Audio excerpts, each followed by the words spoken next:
bottle tree reflects the historical trajectory of the transatlantic slave trade from Africa through the Caribbean to the US. For centuries, Congolese captives were transplanted to the low country region of South Carolina and Georgia through the ports of Savannah and Charleston. So for those of you that don't know, Savannah and Charleston are the two major ports that slaves were brought into the country. So African religious beliefs and the traditions that survived the brutality of the Middle Passage were passed down from generation to generation. And descendants from the region still continue that practice. They're known as the Gullah people. And they still reside along the areas of coastal Southern Carolina and Georgia. Ancestors of the Gullah were some of the first people in the American South to use bottle trees. Tree branches were cut short and empty bottles were placed upside down on the short limbs.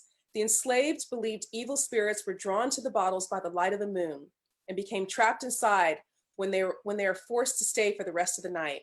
The sound of the wind blowing through the bottles was said to be the spirits wailing in discomfort. When the sun rises in the morning, it burns and destroys the evil spirits caught inside, and the empty bottles are free to wait for the next wandering spirits at night.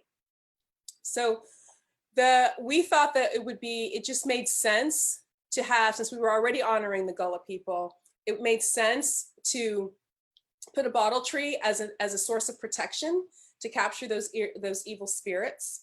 And we were thinking about, what kind of, what do we want this bottle tree to represent? We made the choice to have all of the bottles be blue to capture the spirits because blue represents the sky. The use of shells are to represent water. And so the sky is represented by the blue bottles and the shells represent water. So when you see these bottle trees in the South, around the Gullah region or usually in front of an African-American home, which is not by water, you'll see shells around because they represent water. So that's why the shells are there.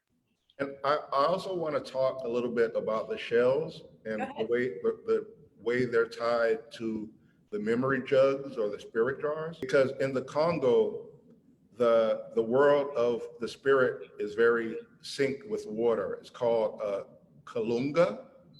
And Kalunga is this water type area.